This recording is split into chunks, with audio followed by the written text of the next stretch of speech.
La voix qui peut être exprimée par la parole n'est pas la voix éternelle. Le nom qui peut être nommé n'est pas le nom éternel. L'être sans nom est l'origine du ciel et de la terre. Avec un nom, il est la mère de toutes choses. C'est pourquoi, lorsqu'on est constamment exempt de passion, on voit son essence spirituelle. Lorsqu'on a constamment des passions, on le voit sous une forme bornée. Ces deux choses ont une même origine et reçoivent des noms différents. On les appelle toutes deux profondes. Elles sont profondes, doublement profondes. C'est la porte de toutes les choses spirituelles. Dans le monde, lorsque tous les hommes ont su apprécier la beauté morale, alors la laideur du vice apparut. Lorsque tous les hommes ont su apprécier le bien, alors le mal apparut. C'est pourquoi l'être et le non-être naissent l'un de l'autre. Le difficile et le facile se produisent mutuellement. Le long et le court se donnent mutuellement leur forme. Le haut et le bas montrent mutuellement leur inégalité. Les tons et la voix s'accordent mutuellement. L'antériorité et la postérité sont la conséquence l'une de l'autre. De là vient que le saint homme fait son occupation du non-agir. Il fait consister ses instructions dans le silence. Alors, tous les êtres se mettent en mouvement, et il ne leur refuse rien. Il les produit et ne se les approprie pas. Il les perfectionne et ne compte pas sur eux. Ses mérites étant accomplis, il ne s'y attache pas. Il ne s'attache pas à ses mérites, c'est pourquoi il ne le quitte point. En n'exaltant pas les sages, on empêche le peuple de se disputer. En ne prisant pas les biens d'une acquisition difficile, on empêche le peuple de se livrer au vol. En ne regardant point des objets propres à exciter des désirs, on empêche que le cœur du peuple ne se trouble. C'est pourquoi, lorsque le saint homme gouverne, il vide son cœur, il remplit son ventre, son intérieur, il affaiblit sa volonté, et il fortifie ses os. Il s'étudie constamment à rendre le peuple ignorant et exempt de désir. Il fait en sorte que ceux qui ont du savoir n'osent pas agir. Il pratique le non-agir, et alors il n'y a rien qui ne soit bien gouverné. Le Tao est vide. Si l'on en fait usage, il paraît inépuisable. Oh, qu'il est profond! Il semble le patriarche de tous les êtres.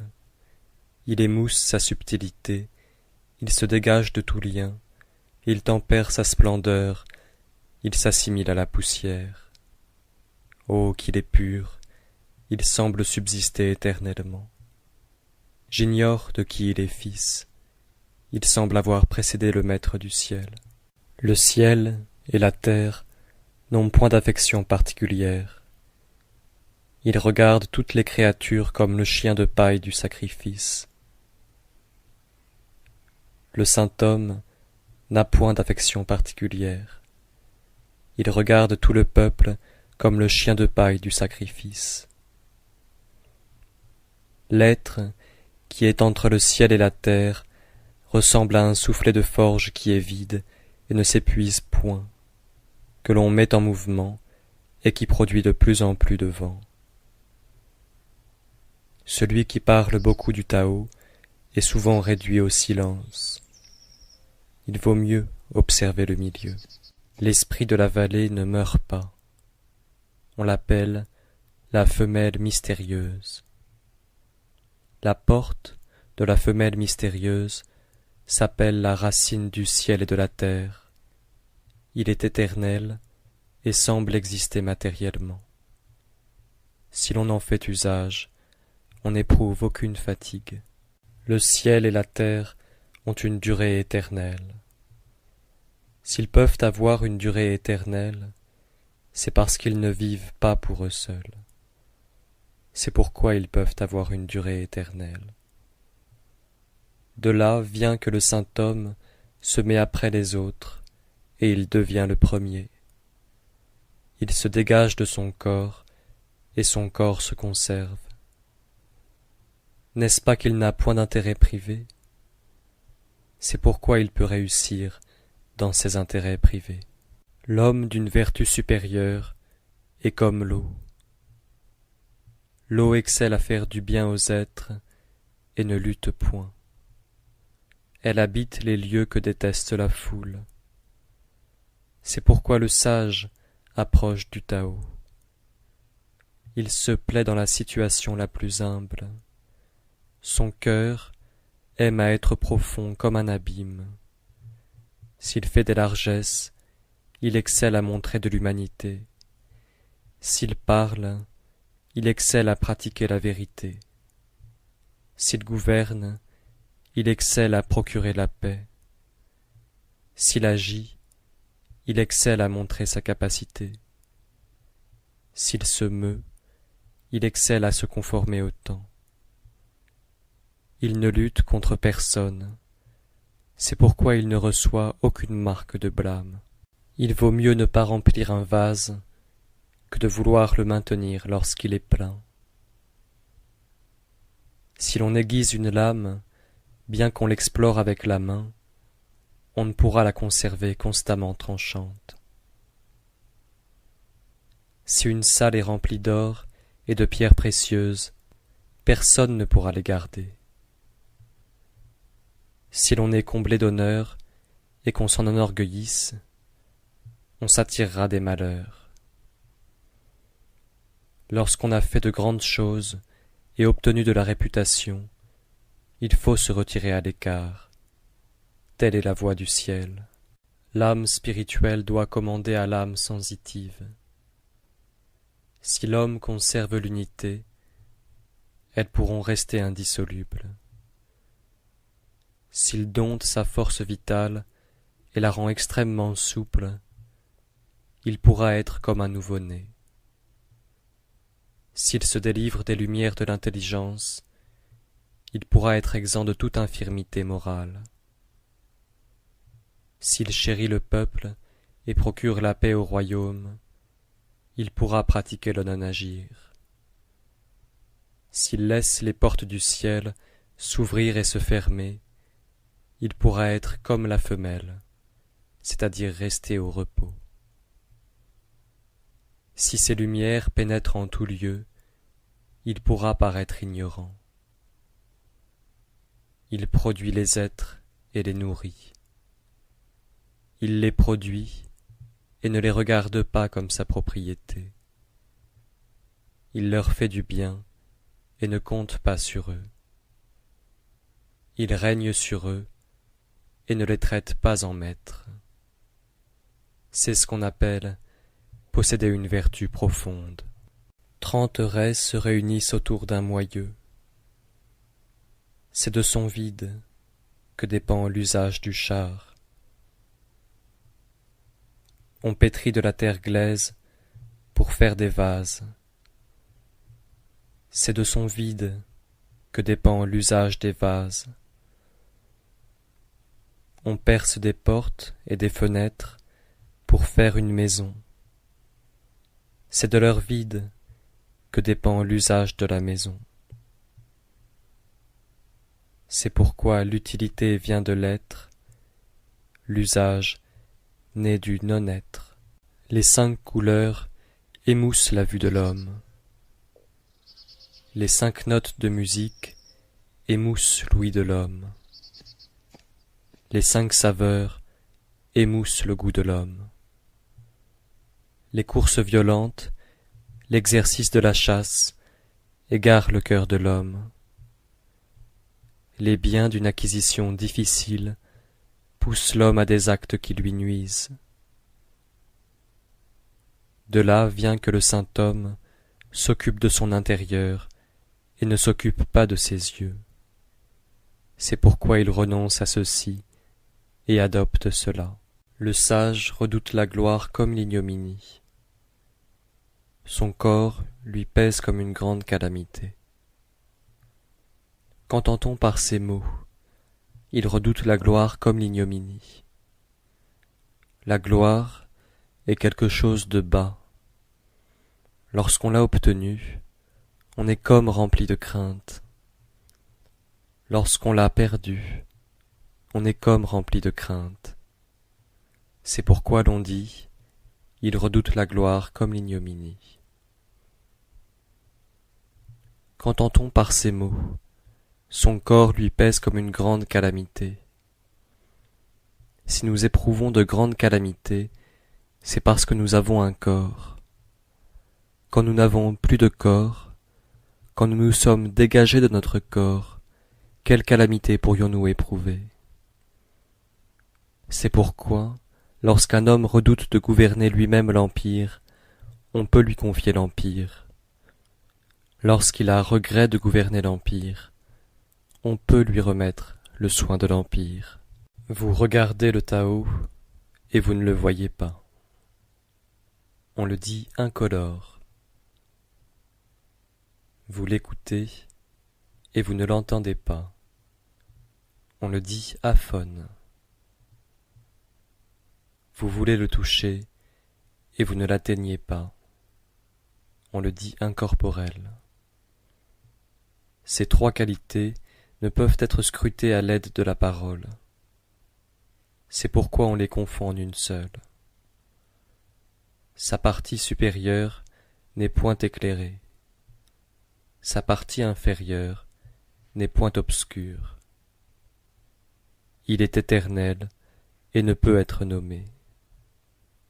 Il rentre dans le non-être. On l'appelle une forme sans forme, une image sans image. On l'appelle vague, indéterminé. Si vous allez au-devant de lui, vous ne voyez point sa face. Si vous le suivez, vous ne voyez point son dos. C'est en observant le Tao des temps anciens qu'on peut gouverner les existences d'aujourd'hui. Si l'homme peut connaître l'origine des choses anciennes, on dit qu'il tient le fil du Tao. Dans l'Antiquité, ceux qui excellaient à pratiquer le Tao étaient déliés et subtils, abstraits et pénétrants. Ils étaient tellement profonds qu'on ne pouvait les connaître. Comme on ne pouvait les connaître, je m'efforcerai de donner une idée de ce qu'ils étaient. Ils étaient timides, comme celui qui traverse un torrent en hiver. Ils étaient graves, comme un étranger en présence de l'hôte. Ils s'effaçaient comme la glace qui se fond. Ils étaient rudes, comme le bois non travaillé. Ils étaient vides, comme une vallée. Ils étaient troubles, comme une eau limoneuse. Qui est-ce qui sait apaiser peu à peu le trouble de son cœur en le laissant reposer? Qui est-ce qui sait naître peu à peu à la vie spirituelle par un calme prolongé? Celui qui conserve ce Tao ne désire pas d'être plein. Il n'est pas plein de lui-même, c'est pourquoi il garde ses défauts apparents et ne désire pas d'être jugé parfait. Celui qui est parvenu au comble du vide harde fermement le repos.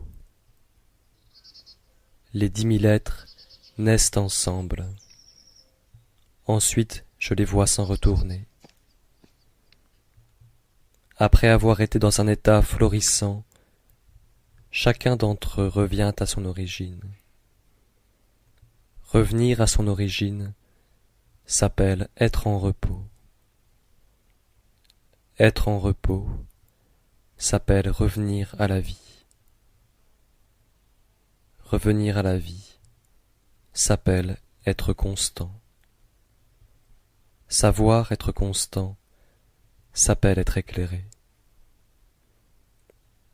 Celui qui ne sait pas être constant s'abandonne au désordre et s'attire des malheurs. Celui qui sait être constant a une âme large. Celui qui a une âme large est juste. Celui qui est juste devient roi. Celui qui est roi s'associe au ciel. Celui qui s'associe au ciel imite le Tao. Celui qui imite le Tao subsiste longtemps. Jusqu'à la fin de sa vie, il n'est exposé à aucun danger. Dans la haute antiquité, le peuple savait seulement qu'il avait des rois. Les suivants, il les aima et leur donna des louanges. Les suivants, il les craignit. Les suivants, il les méprisa. Celui qui n'a pas confiance dans les autres n'obtient pas leur confiance. Les premiers étaient graves et réservés dans leurs paroles.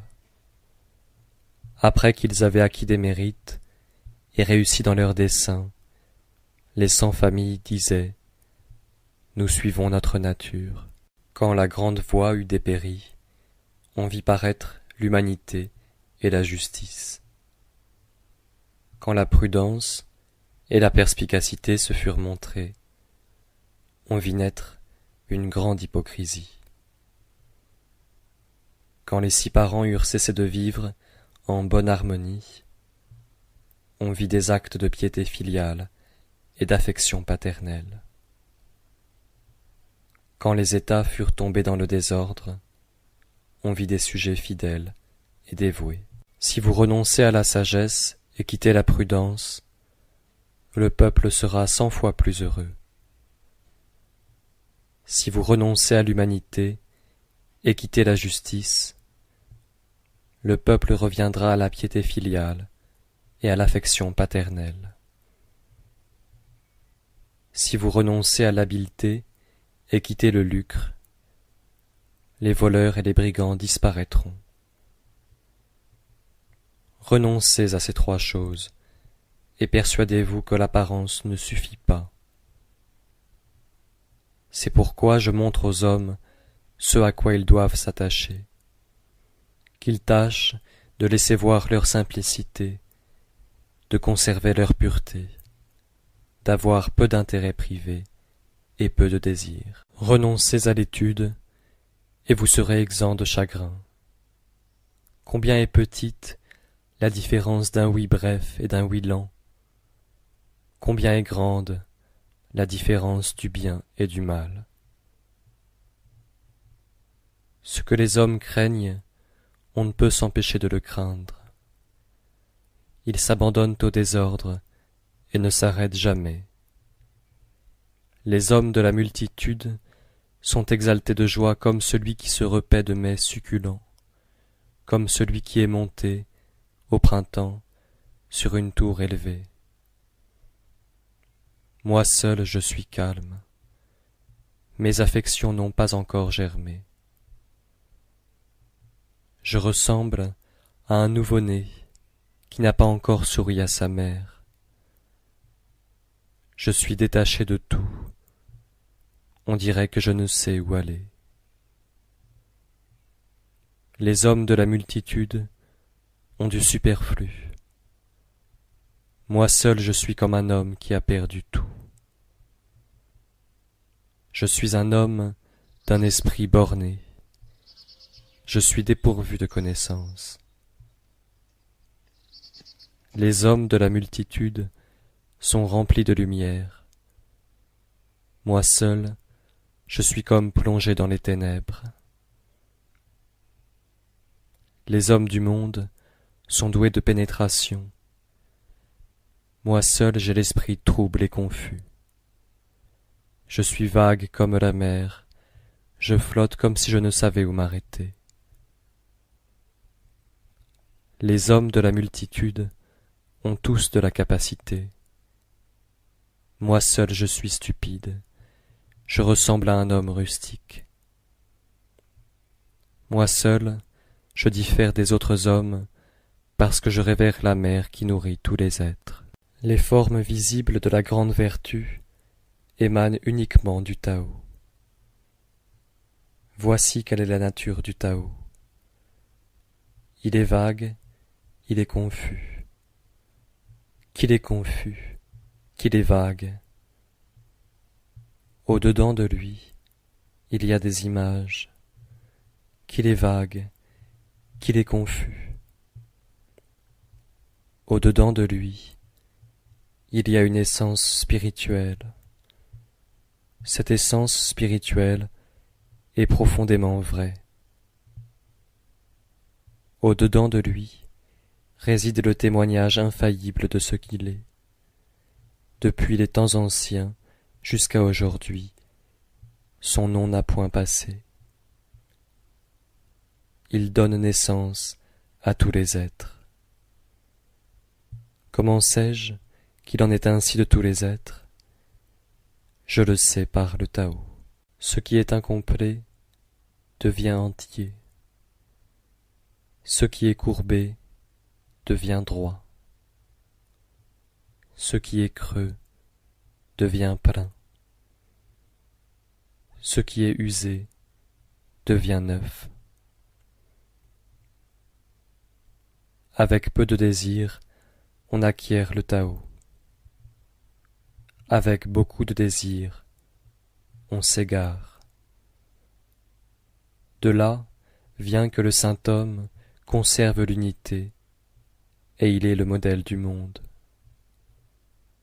Il ne se met pas en lumière, c'est pourquoi il brille.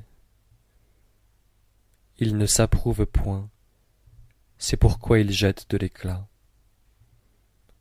Il ne se vante point, c'est pourquoi il a du mérite. Il ne se glorifie point, c'est pourquoi il est le supérieur des autres. Il ne lutte point, c'est pourquoi il n'y a personne dans l'Empire qui puisse lutter contre lui. L'axiome des anciens, ce qui est incomplet devient entier, était-ce une expression vide de sens? Quand l'homme est devenu véritablement parfait, le monde vient se soumettre à lui. Celui qui ne parle pas arrive au non-agir. Un vent rapide ne dure pas toute la matinée. Une pluie violente ne dure pas tout le jour. Qui est-ce qui produit ces deux choses? Le ciel et la terre. Si le ciel et la terre même ne peuvent subsister longtemps, à plus forte raison l'homme.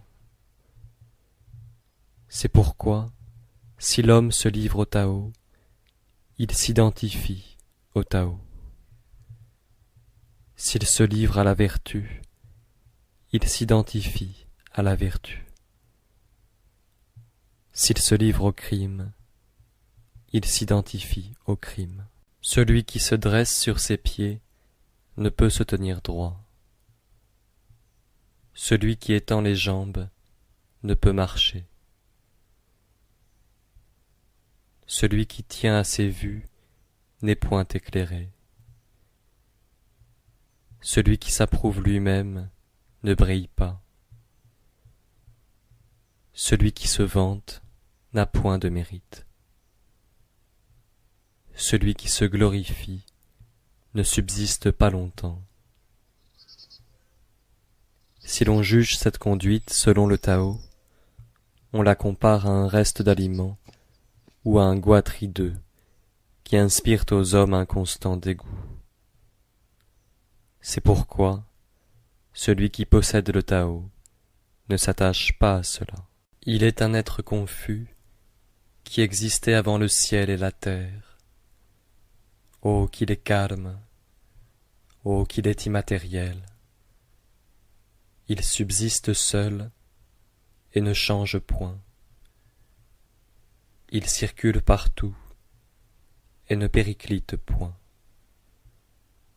Il peut être regardé comme la mère de l'univers. Moi, je ne sais pas son nom. Pour lui donner un titre, je l'appelle Voix, Tao. En m'efforçant de lui faire un nom, je l'appelle Grand. De Grand, je l'appelle Fugace. De Fugace, je l'appelle Éloigné. D'éloigné, je l'appelle l'être qui revient. C'est pourquoi le Tao est grand, le ciel est grand, la terre est grande, le roi aussi est grand. Dans le monde, il y a 4 grandes choses, et le roi en est une. L'homme imite la terre imite le ciel imite le Tao imite sa nature. Le grave est la racine du léger, le calme est le maître du mouvement. De là vient que le saint homme marche tous les jours dans le Tao et ne s'écarte point de la quiétude et de la gravité. Quoiqu'il possède des palais magnifiques, il reste calme et les fuit. Mais hélas, les maîtres de 10 000 chars se conduisent légèrement dans l'empire. Par une conduite légère, on perd ses ministres. Par l'emportement des passions, on perd son trône. Celui qui sait marcher dans le Tao ne laisse pas de traces. Celui qui sait parler ne commet point de faute. Celui qui sait compter ne se sert point d'instrument de calcul. Celui qui sait fermer quelque chose ne se sert point de verrou, et il est impossible de l'ouvrir. Celui qui sait lier quelque chose ne se sert point de corde, et il est impossible de le délier. De là vient que le saint excelle constamment à sauver les hommes. C'est pourquoi il n'abandonne pas les hommes. Il excelle constamment à sauver les êtres. C'est pourquoi il n'abandonne pas les êtres. Cela s'appelle être doublement éclairé. C'est pourquoi l'homme vertueux est le maître de celui qui n'est pas vertueux. L'homme qui n'est pas vertueux est le secours de l'homme vertueux. Si l'un n'estime pas son maître, si l'autre n'affectionne pas celui qui est son secours, quand on leur accorderait une grande prudence, ils sont plongés dans l'aveuglement. Voilà ce qu'il y a de plus important et de plus subtil. Celui qui connaît sa force égare de la faiblesse et la vallée de l'empire, c'est-à-dire le centre où accourt tout l'empire. S'il est la vallée de l'empire, la vertu constante ne l'abandonnera pas, il reviendra à l'état d'enfant. Celui qui connaît ses lumières et garde les ténèbres est le modèle de l'empire. S'il est le modèle de l'empire, la vertu constante ne faillira pas en lui, et il reviendra au comble de la pureté. Celui qui connaît sa gloire et garde l'ignominie est aussi la vallée de l'empire.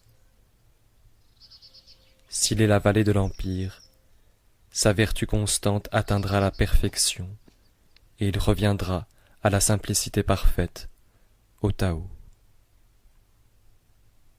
Quand la simplicité parfaite s'est répandue, elle a formé les êtres.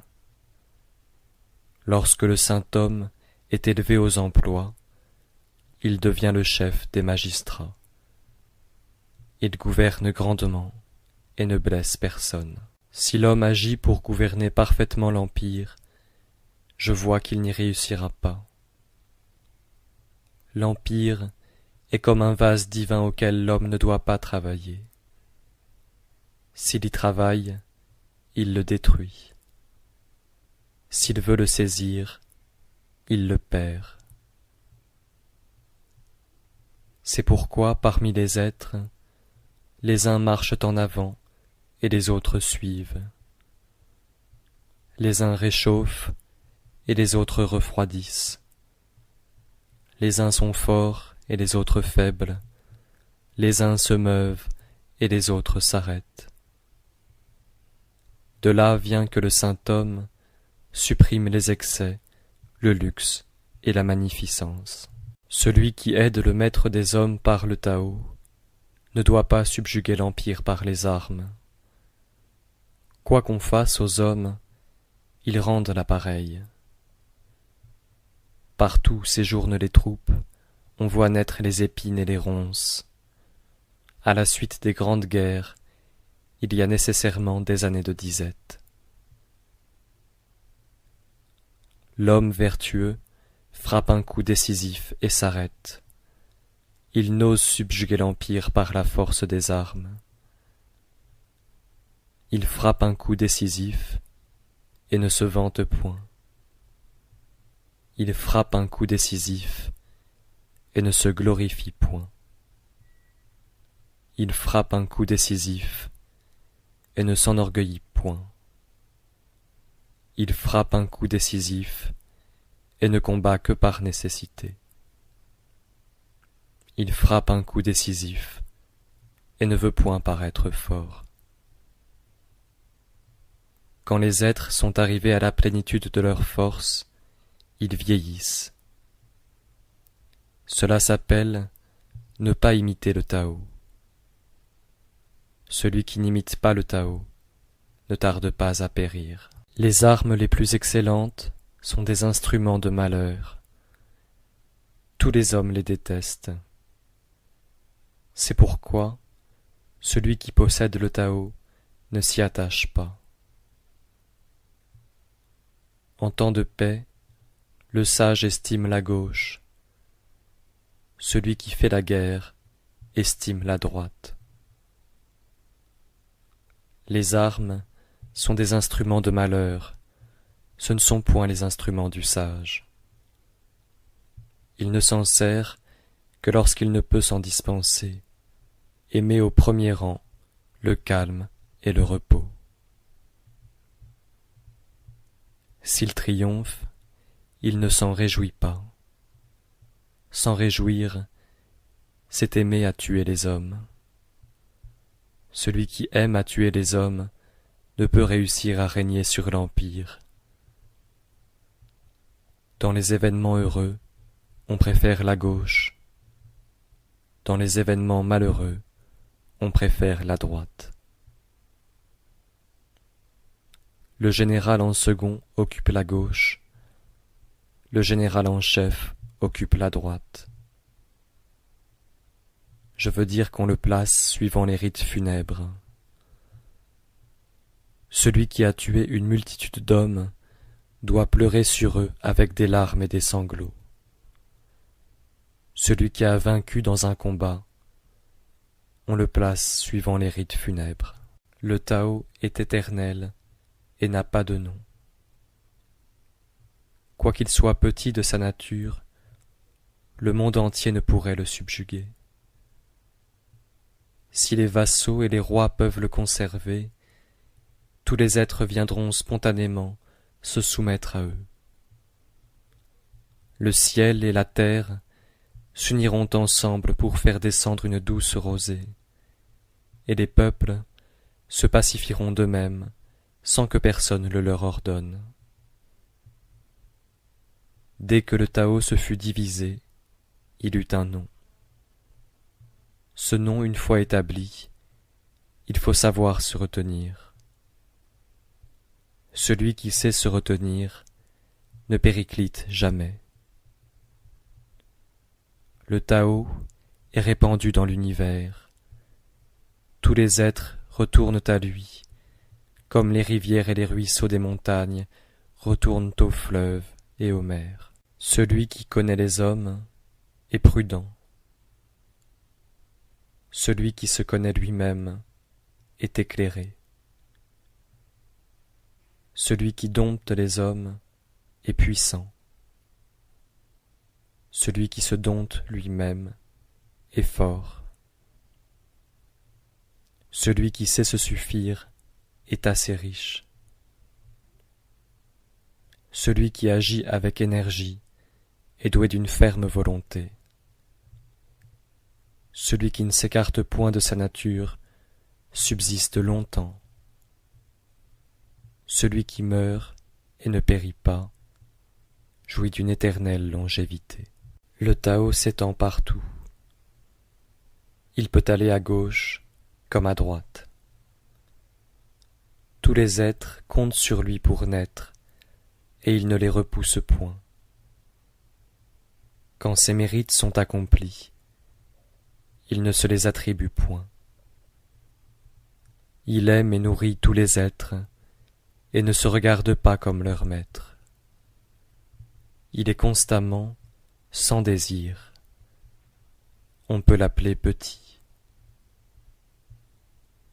Tous les êtres se soumettent à lui, et il ne se regarde pas comme leur maître. On peut l'appeler grand. De là vient que jusqu'à la fin de sa vie, le saint homme ne s'estime pas grand. C'est pourquoi il peut accomplir de grandes choses. Le saint garde la grande image, le Tao, et tous les peuples de l'Empire accourent à lui. Ils accourent, et il ne leur fait point de mal. Il leur procure la paix, le calme et la quiétude.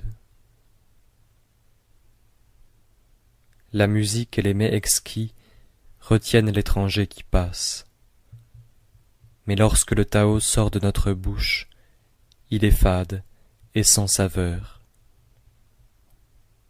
On le regarde et l'on ne peut le voir. On l'écoute et l'on ne peut l'entendre. On l'emploie et l'on ne peut l'épuiser. Lorsqu'une créature est sur le point de se contracter, on reconnaît avec certitude que dans l'origine, elle a eu de l'expansion. Est-elle sur le point de s'affaiblir, on reconnaît avec certitude que dans l'origine, elle a eu de la force. Est-elle sur le point de dépérir, on reconnaît avec certitude que dans l'origine, elle a eu de la splendeur.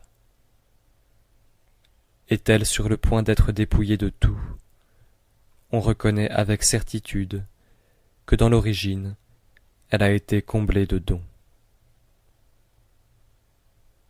Cela s'appelle une doctrine à la fois cachée et éclatante. Ce qui est mou triomphe de ce qui est dur. Ce qui est faible triomphe de ce qui est fort. Le poisson ne doit point quitter les abîmes. L'art macéré du royaume ne doit pas être montré au peuple. Le Tao pratique constamment le non-agir, et pourtant, il n'y a rien qu'il ne fasse. Si les rois et les vassaux peuvent le conserver, tous les êtres se convertiront. Si une fois convertis, ils veulent encore se mettre en mouvement, je les contiendrai à l'aide de l'être simple qui n'a pas de nom, le Tao. L'être simple qui n'a pas de nom, il ne faut pas même le désirer. L'absence de désir procure la quiétude. Alors, l'empire se rectifie de lui-même. Les hommes d'une vertu supérieure ignorent leur vertu. C'est pourquoi ils ont de la vertu. Les hommes d'une vertu inférieure n'oublient pas leur vertu. C'est pourquoi ils n'ont pas de vertu. Les hommes d'une vertu supérieure la pratiquent sans y songer. Les hommes d'une vertu inférieure la pratiquent avec intention. Les hommes d'une humanité supérieure la pratiquent sans y songer. Les hommes d'une équité supérieure la pratiquent avec intention. Les hommes d'une urbanité supérieure la pratiquent et personne n'y répond. Alors ils emploient la violence pour qu'on les paye de retour. C'est pourquoi l'on a de la vertu après avoir perdu le Tao, de l'humanité après avoir perdu la vertu, de l'équité après avoir perdu l'humanité, de l'urbanité après avoir perdu l'équité. L'urbanité n'est que l'écorce de la droiture et de la sincérité. C'est la source du désordre. Le faux savoir n'est que la fleur du Tao et le principe de l'ignorance. C'est pourquoi un grand homme s'attache au solide et laisse le superficiel. Il estime le fruit et laisse la fleur. C'est pourquoi il rejette l'une et adopte l'autre. Voici les choses qui, jadis, ont obtenu l'unité. Le ciel est pur parce qu'il a obtenu l'unité. La terre est en repos parce qu'elle a obtenu l'unité. Les esprits sont doués d'une intelligence divine parce qu'ils ont obtenu l'unité. Les vallées se remplissent parce qu'elles ont obtenu l'unité. Les 10 000 êtres naissent parce qu'ils ont obtenu l'unité. Les princes et rois sont les modèles du monde parce qu'ils ont obtenu l'unité. Voilà ce que l'unité produit. Si le ciel perdait sa pureté, il se dissoudrait. Si la terre perdait son repos, elle s'écroulerait. Si les esprits perdaient leur intelligence divine, ils s'anéantiraient. Si les vallées ne se remplissaient plus, elles se dessécheraient. Si les 10 000 êtres ne naissaient plus, ils s'éteindraient. Si les princes et les rois s'enorgueillissaient de leur noblesse et de leur élévation, et cessaient d'être les modèles du monde, ils seraient renversés. C'est pourquoi les nobles regardent la roture comme leur origine. Les hommes élevés regardent la bassesse de la condition comme leur premier fondement. De là vient que les princes et les rois s'appellent eux-mêmes orphelins, hommes de peu de mérite, hommes dénués de vertu. Ne montrent-ils pas par là qu'ils regardent la roture comme leur véritable origine? Et ils ont raison. C'est pourquoi si vous décomposez un char, vous n'avez plus de char. Le sage ne veut pas être estimé comme le jade, ni méprisé comme la pierre. Le retour au non-être produit le mouvement du Tao. La faiblesse est la fonction du Tao. Toutes les choses du monde sont nées de l'être. L'être est né du non-être. Quand les lettrés supérieurs ont entendu parler du Tao, ils le pratiquent avec zèle. Quand les lettrés du second ordre ont entendu parler du Tao, tantôt ils le conservent, tantôt ils le perdent. Quand les lettrés inférieurs ont entendu parler du Tao, ils le tournent en dérision. S'ils ne le tournaient pas en dérision, ils ne mériteraient pas le nom de Tao. C'est pourquoi les anciens disaient « Celui qui a l'intelligence du Tao paraît enveloppé de ténèbres. Celui qui est avancé dans le Tao ressemble à un homme arriéré. Celui qui est à la hauteur du Tao ressemble à un homme vulgaire. L'homme d'une vertu supérieure est comme une vallée.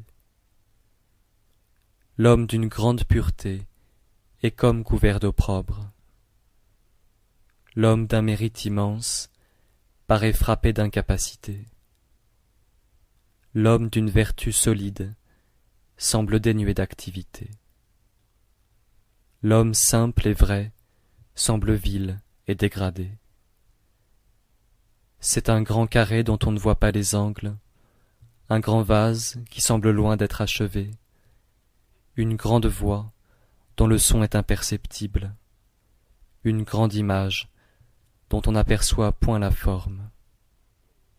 Le Tao se cache et personne ne peut le nommer. Il sait prêter secours aux êtres et les conduire à la perfection. Le Tao a produit un. Un a produit deux. Deux a produit trois. Trois a produit tous les êtres. Tous les êtres fuient le calme et cherchent le mouvement. Un souffle immatériel forme l'harmonie. Ce que les hommes détestent, c'est d'être orphelins, imparfaits, dénués de vertu. Et cependant les rois s'appellent ainsi eux-mêmes. C'est pourquoi, parmi les êtres, les uns s'augmentent en se diminuant, les autres se diminuent en s'augmentant. Ce que les hommes enseignent, je l'enseigne aussi.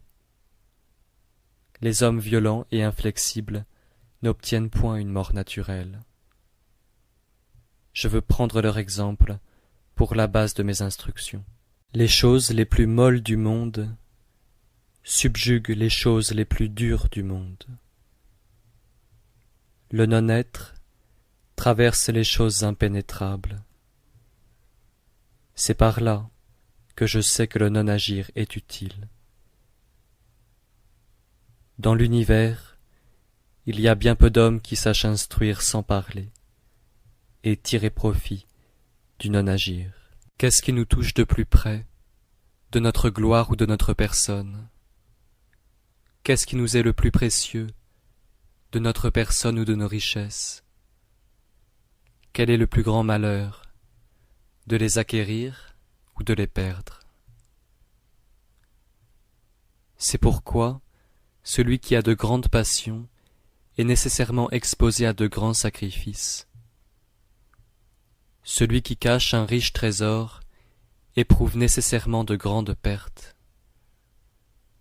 Celui qui sait se suffire est à l'abri du déshonneur. Celui qui sait s'arrêter ne périclite jamais. Il pourra subsister longtemps. Le saint est grandement parfait, et il paraît plein d'imperfections. Ses ressources ne s'usent point. Il est grandement plein, et il paraît vide. Ses ressources ne s'épuisent point. Il est grandement droit, et il semble manquer de rectitude. Il est grandement ingénieux, et il paraît stupide. Il est grandement disserte, et il paraît bègue. Le mouvement triomphe du froid, le repos triomphe de la chaleur. Celui qui est pur et tranquille devient le modèle de l'univers. Lorsque le Tao régnait dans le monde, on renvoyait les chevaux pour cultiver les champs. Depuis que le Tao ne règne plus dans le monde, les chevaux de combat naissent sur les frontières. Il n'y a pas de plus grand crime que de se livrer à ses désirs. Il n'y a pas de plus grand malheur que de ne pas savoir se suffire. Il n'y a pas de plus grande calamité que le désir d'acquérir. Celui qui sait se suffire est toujours content de son sort. Sans sortir de ma maison, je connais l'univers. Sans regarder par ma fenêtre, je découvre les voies du ciel. Plus l'on s'éloigne, et moins l'on apprend. C'est pourquoi le sage arrive où il veut sans marcher. Il nomme les objets sans les voir. Sans agir, il accomplit de grandes choses. Celui qui se livre à l'étude augmente chaque jour ses connaissances. Celui qui se livre au Tao diminue chaque jour ses passions. Il les diminue et les diminue sans cesse jusqu'à ce qu'il soit arrivé au non-agir. Dès qu'il pratique le non-agir, il n'y a rien qui lui soit impossible. C'est toujours par le non-agir que l'on devient le maître de l'empire. Celui qui aime à agir est incapable de devenir le maître de l'empire. Le saint n'a point de sentiments immuables. Il adopte les sentiments du peuple. Celui qui est vertueux, il le traite comme un homme vertueux. Celui qui n'est pas vertueux, il le traite aussi comme un homme vertueux. C'est là le comble de la vertu. Celui qui est sincère, il le traite comme un homme sincère. Celui qui n'est pas sincère, il le traite aussi comme un homme sincère. C'est là le comble de la sincérité. Le saint vivant dans le monde reste calme et tranquille et conserve les mêmes sentiments pour tous. Les sans famille attachent sur lui leurs oreilles et leurs yeux. Le saint regarde le peuple comme un enfant. L'homme sort de la vie pour entrer dans la mort. Il y a 13 causes de vie et 13 causes de mort. À peine est-il né que ces 13 causes de mort l'entraînent rapidement au trépas. Quelle en est la raison? C'est qu'il veut vivre avec trop d'intensité. Or, j'ai appris que celui qui sait gouverner sa vie ne craint sur sa route ni le rhinocéros, ni le tigre. S'il entre dans une armée, il n'a besoin ni de cuirasse, ni d'armes. Le rhinocéros ne saurait où le frapper de sa corne, le tigre où le déchirer de ses ongles, le soldat où le percer de son glaive. Quelle en est la cause? Il est à l'abri de la mort. Le Tao produit les êtres, la vertu les nourrit. Il leur donne un corps et les perfectionne par une secrète impulsion. C'est pourquoi tous les êtres révèrent le Tao et honorent la vertu. Personne n'a conféré au Tao sa dignité, ni à la vertu sa noblesse. Ils les possèdent éternellement en eux-mêmes. C'est pourquoi le Tao produit les êtres, les nourrit, les fait croître, les perfectionne, les mûrit, les alimente, les protège. Il les produit et ne se les approprie point. Il les fait ce qu'ils sont et ne s'en glorifie point. Il règne sur eux et les laisse libres. C'est là ce qu'on appelle une vertu profonde. Le principe du monde est devenu la mère du monde. Dès qu'on possède la mère, on connaît ses enfants. Dès que l'homme connaît les enfants et qu'il conserve leur mère, jusqu'à la fin de sa vie, il n'est exposé à aucun danger. S'il clôt sa bouche, s'il ferme ses oreilles et ses yeux jusqu'au terme de ses jours, il n'éprouvera aucune fatigue. Mais s'il ouvre sa bouche et augmente ses désirs, jusqu'à la fin de sa vie, il ne pourra être sauvé. Celui qui voit les choses les plus subtiles s'appelle éclairé. Celui qui conserve la faiblesse s'appelle fort. S'il fait usage de l'éclat du Tao et revient à sa lumière, son corps n'aura plus à craindre aucune calamité. C'est là ce qu'on appelle être doublement éclairé. Si j'étais doué de quelque connaissance, je marcherais dans la grande voie. La seule chose que je craigne, c'est d'agir. La grande voie est très unie, mais le peuple aime les sentiers. Si les palais sont très brillants, les champs sont très incultes et les greniers vides. Les princes s'habillent de riches étoffes, ils portent un glaive tranchant, il se rassasie de mets exquis, il regorge de richesses. C'est ce qu'on appelle se glorifier du vol.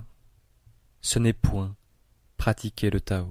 Celui qui sait fonder ne craint point la destruction.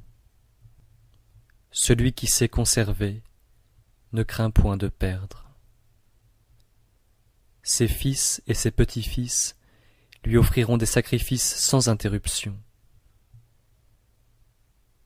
Si l'homme cultive le Tao au-dedans de lui-même, sa vertu deviendra sincère. S'il le cultive dans sa famille, sa vertu deviendra surabondante. S'il le cultive dans le village, sa vertu deviendra étendue. S'il le cultive dans le royaume, sa vertu deviendra florissante. S'il le cultive dans l'empire, sa vertu deviendra universelle. C'est pourquoi, d'après moi-même, je juge des autres hommes. D'après une famille, je juge des autres familles. D'après un village, je juge des autres villages. D'après un royaume, je juge des autres royaumes. D'après l'empire, je juge de l'empire. Comment sais-je qu'il en est ainsi de l'empire? C'est uniquement par là.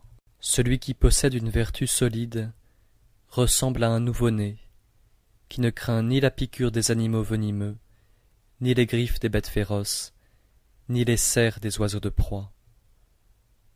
Ses os sont faibles, ses nerfs sont mous, et cependant, il saisit fortement les objets. Il ne connaît pas encore l'union des deux sexes, et cependant, certaines parties de son corps éprouvent un orgasme viril. Cela vient de la perfection du sémen. Il crie tout le jour, et sa voix ne s'altère point. Cela vient de la perfection de l'harmonie, de la force vitale. Connaître l'harmonie s'appelle être constant. Connaître la constance s'appelle être éclairé. Augmenter sa vie s'appelle une calamité. Quand le cœur donne l'impulsion à l'énergie vitale, cela s'appelle être fort. Dès que les êtres sont devenus robustes, ils vieillissent. C'est ce qu'on appelle ne pas imiter le Tao. Celui qui n'imite pas le Tao périt de bonheur. L'homme qui connaît le Tao ne parle pas. Celui qui parle ne le connaît pas. Il clôt sa bouche, il ferme ses oreilles et ses yeux, il émousse son activité, il se dégage de tout lien, il tempère sa lumière intérieure, il s'assimile au vulgaire.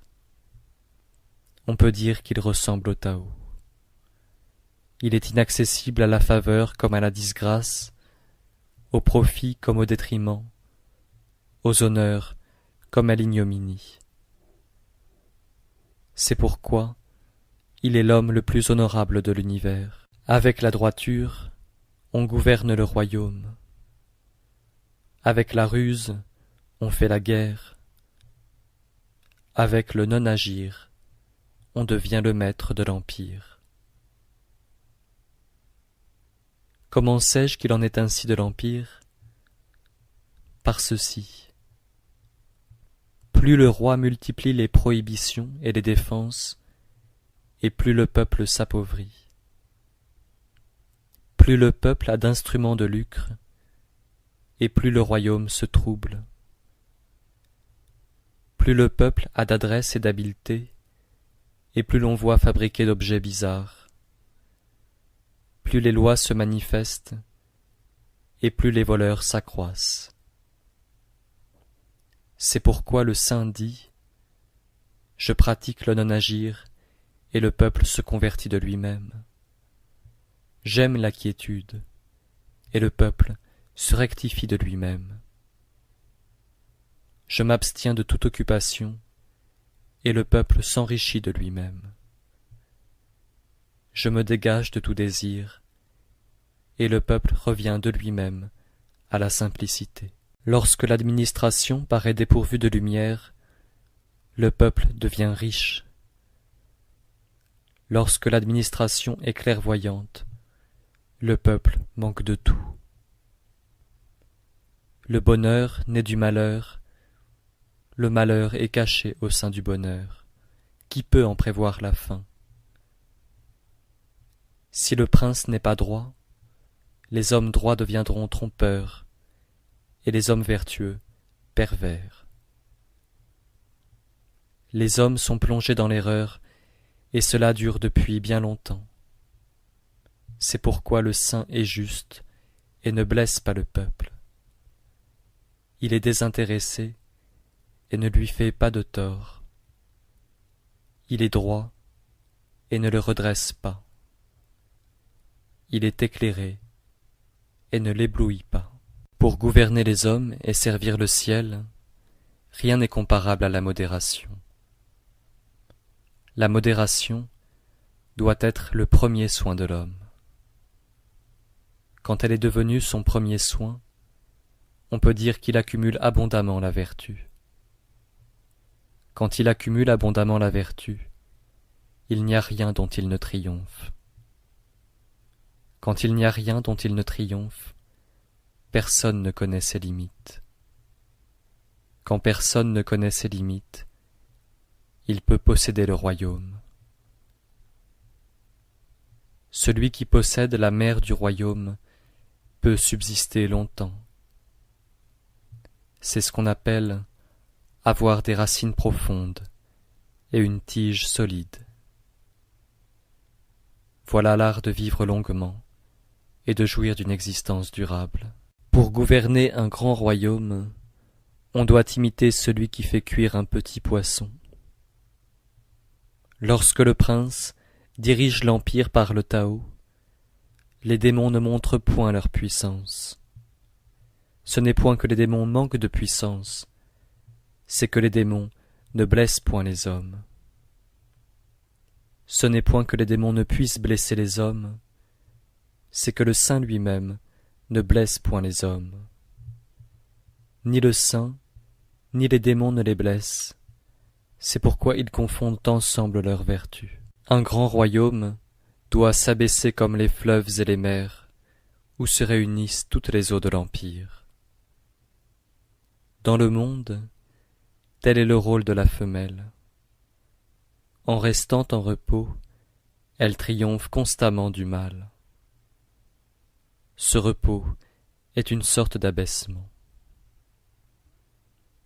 C'est pourquoi, si un grand royaume s'abaisse devant les petits royaumes, il gagnera les petits royaumes. Si les petits royaumes s'abaissent devant un grand royaume, ils gagneront le grand royaume. C'est pourquoi les uns s'abaissent pour recevoir, les autres s'abaissent pour être reçus.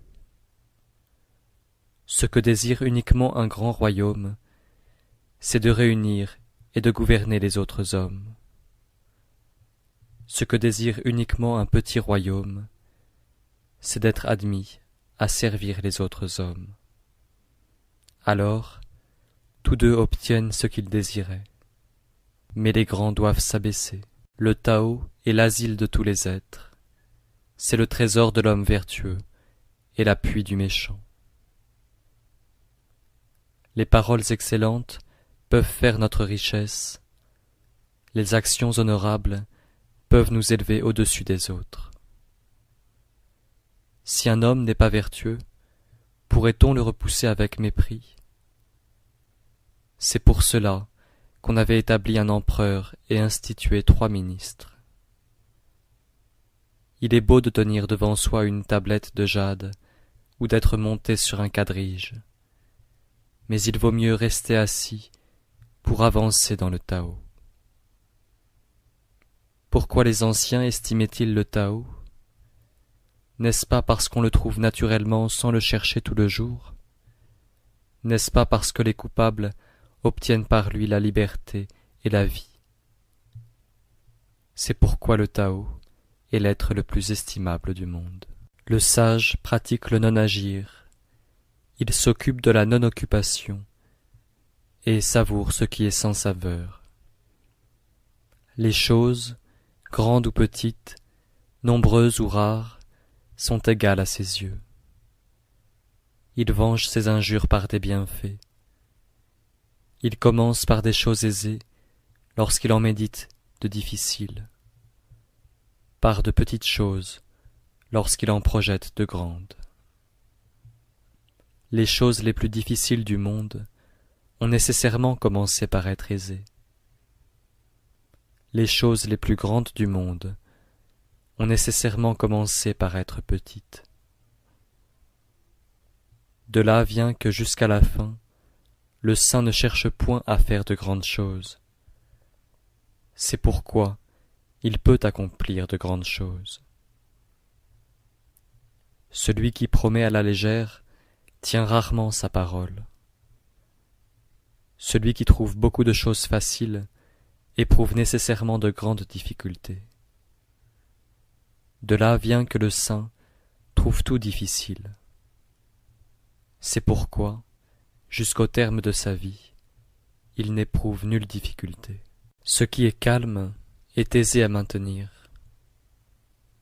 Ce qui n'a pas encore paru est aisé à prévenir. Ce qui est faible est aisé à briser. Ce qui est menu est aisé à disperser. Arrêtez le mal avant qu'il n'existe, calmez le désordre avant qu'il n'éclate. Un arbre d'une grande circonférence est né d'une racine aussi déliée qu'un cheveu. Une tour de 9 étages est sortie d'une poignée de terre. Un voyage de 1000 lits a commencé par un pas. Celui qui agit échoue. Celui qui s'attache à une chose la perd. De là vient que le saint n'agit pas, c'est pourquoi il n'échoue point.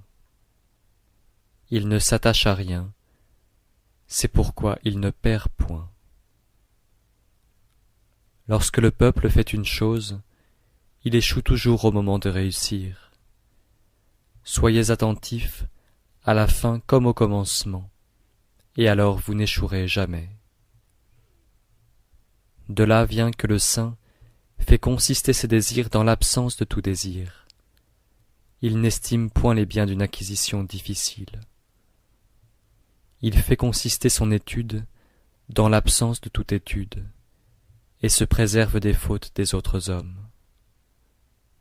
Il n'ose pas agir afin d'aider tous les êtres à suivre leur nature. Dans l'Antiquité, ceux qui excellaient à pratiquer le Tao ne l'employaient point à éclairer le peuple. Ils l'employaient à le rendre simple et ignorant. Le peuple est difficile à gouverner parce qu'il a trop de prudence. Celui qui se sert de la prudence pour gouverner le royaume est le fléau du royaume. Celui qui ne se sert pas de la prudence pour gouverner le royaume fait le bonheur du royaume. Lorsqu'on connaît ces deux choses, on est le modèle de l'Empire. Savoir être le modèle de l'Empire, c'est être doué d'une vertu céleste.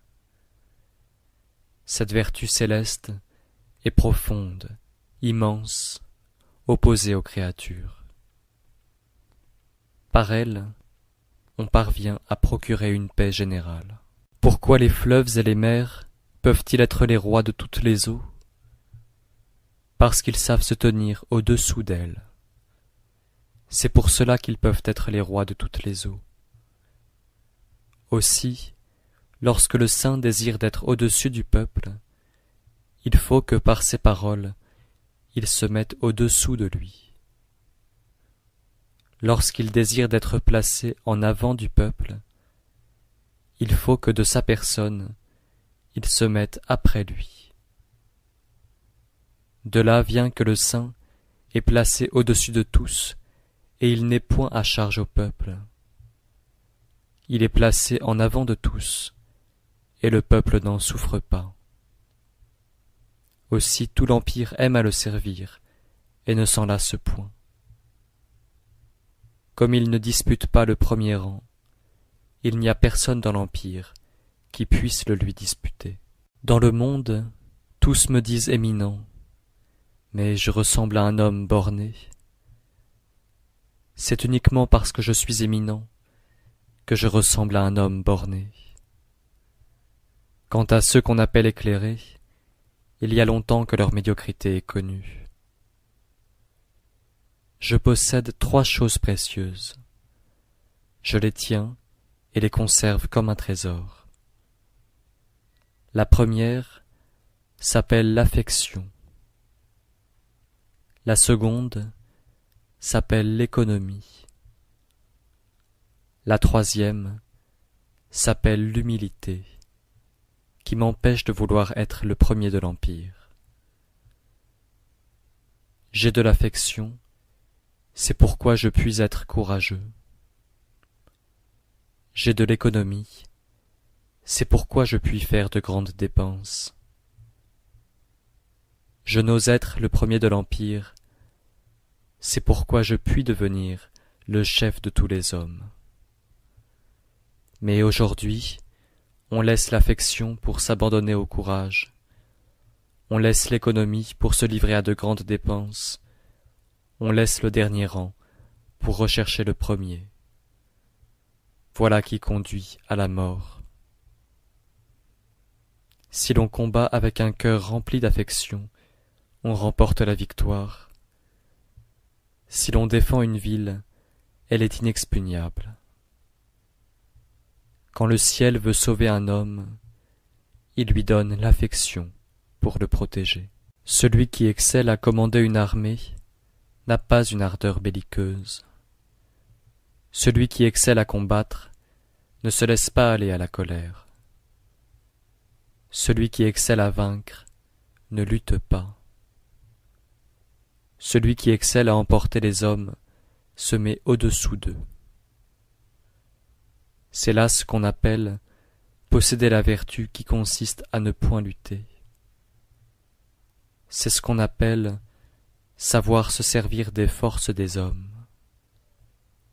C'est ce qu'on appelle s'unir au ciel. Telle était la science sublime des anciens. Mes paroles sont très faciles à comprendre, très faciles à pratiquer. Dans le monde, personne ne peut les comprendre, personne ne peut les pratiquer. Mes paroles ont une origine, mes actions ont une règle. Les hommes ne les comprennent pas, c'est pour cela qu'ils m'ignorent. Ceux qui me comprennent sont bien rares, je n'en suis que plus estimé. De là vient que le saint se revêt d'habits grossiers et cache des pierres précieuses dans son sein. Savoir et croire qu'on ne sait pas, c'est le comble du mérite.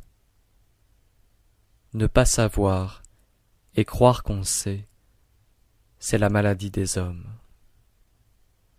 Si vous vous affligez de cette maladie, vous ne l'éprouverez pas. Le saint n'éprouve pas cette maladie, parce qu'il s'en afflige. Voilà pourquoi il ne l'éprouve pas. Lorsque le peuple ne craint pas les choses redoutables, ce qu'il y a de plus redoutable, la mort, vient fondre sur lui. Gardez-vous de vous trouver à l'étroit dans votre demeure. Gardez-vous de vous dégoûter de votre sort. Je ne me dégoûte point du mien, c'est pourquoi il ne m'inspire point de dégoût. De là vient que le saint se connaît lui-même et ne se met point en lumière. Il se ménage et ne se prise point. C'est pourquoi il laisse ceci et adopte cela. Celui qui met son courage à oser trouve la mort. Celui qui met son courage à ne pas oser trouve la vie. De ces deux choses, l'une est utile, l'autre est nuisible. Lorsque le ciel déteste quelqu'un, qui est-ce qui pourrait sonder ses motifs? C'est pourquoi le saint se décide difficilement à agir. Telle est la voie du ciel. Il ne lutte point, et il sait remporter la victoire. Il ne parle point, et les êtres savent lui obéir. Il ne les appelle pas, et ils accourent d'eux-mêmes. Il paraît lent, et il sait former des plans habiles. Le filet du ciel est immense, ses mailles sont écartées, et cependant personne n'échappe. Lorsque le peuple ne craint pas la mort, comment l'effrayer par la menace de la mort? Si le peuple craint constamment la mort, et que quelqu'un fasse le mal, je puis le saisir et le tuer. Et alors, qui osera l'imiter? Il y a constamment un magistrat suprême qui inflige la mort. Si l'on veut remplacer ce magistrat suprême et infliger soi-même la mort, on ressemble à un homme inhabile qui voudrait tailler le bois à la place d'un charpentier. Lorsqu'on veut tailler le bois à la place d'un charpentier, il est rare qu'on ne se blesse pas les mains. Le peuple a faim parce que le prince dévore une quantité d'impôts. Voilà pourquoi il a faim. Le peuple est difficile à gouverner parce que le prince aime à agir. Voilà pourquoi il est difficile à gouverner. Le peuple méprise la mort parce qu'il cherche avec trop d'ardeur les moyens de vivre. Voilà pourquoi il méprise la mort. Mais celui qui ne s'occupe pas de vivre est plus sage que celui qui estime la vie. Quand l'homme vient au monde, il est souple et faible. Quand il meurt, il est roide et fort. Quand les arbres et les plantes naissent, ils sont souples et tendres. Quand ils meurent, ils sont secs et arides. La roideur et la force sont les compagnes de la mort. La souplesse et la faiblesse sont les compagnes de la vie. C'est pourquoi, lorsqu'une armée est forte, elle ne remporte pas la victoire. Lorsqu'un arbre est devenu fort, on l'abat. Ce qui est fort et grand occupe le rang inférieur. Ce qui est souple et faible occupe le rang supérieur. La voie du ciel est comme l'ouvrier en arc, qui abaisse ce qui est élevé et élève ce qui est bas, qui ôte le superflu et supplée à ce qui manque.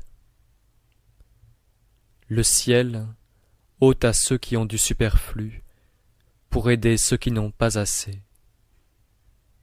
Il n'en est pas ainsi de l'homme. Il ôte à ceux qui n'ont pas assez pour donner à ceux qui ont du superflu. Quel est celui qui est capable de donner son superflu aux hommes de l'Empire? Celui-là seul qui possède le Tao. C'est pourquoi le saint fait le bien et ne s'en prévaut point. Il accomplit de grandes choses et ne s'y attache point. Il ne veut pas laisser voir sa sagesse. Parmi toutes les choses du monde, il n'en est point de plus molle et de plus faible que l'eau. Et cependant, pour briser ce qui est dur et fort, rien ne peut l'emporter sur elle. Pour cela, rien ne peut remplacer l'eau. Ce qui est faible triomphe de ce qui est fort. Ce qui est mou triomphe de ce qui est dur. Dans le monde, il n'y a personne qui ne connaisse cette vérité, mais personne ne peut la mettre en pratique. C'est pourquoi le saint dit : celui qui supporte les opprobres du royaume devient chef du royaume. Celui qui supporte les calamités du royaume devient le roi de l'empire. Les paroles droites paraissent contraires à la raison. Si vous voulez apaiser les grandes inimitiés des hommes, ils conserveront nécessairement un reste d'inimitié. Comment pourraient-ils devenir vertueux? De là vient que le saint garde la partie gauche du contrat et ne réclame rien aux autres. C'est pourquoi celui qui a de la vertu songe à donner. Celui qui est sans vertu songe à demander. Le ciel n'affectionne personne en particulier.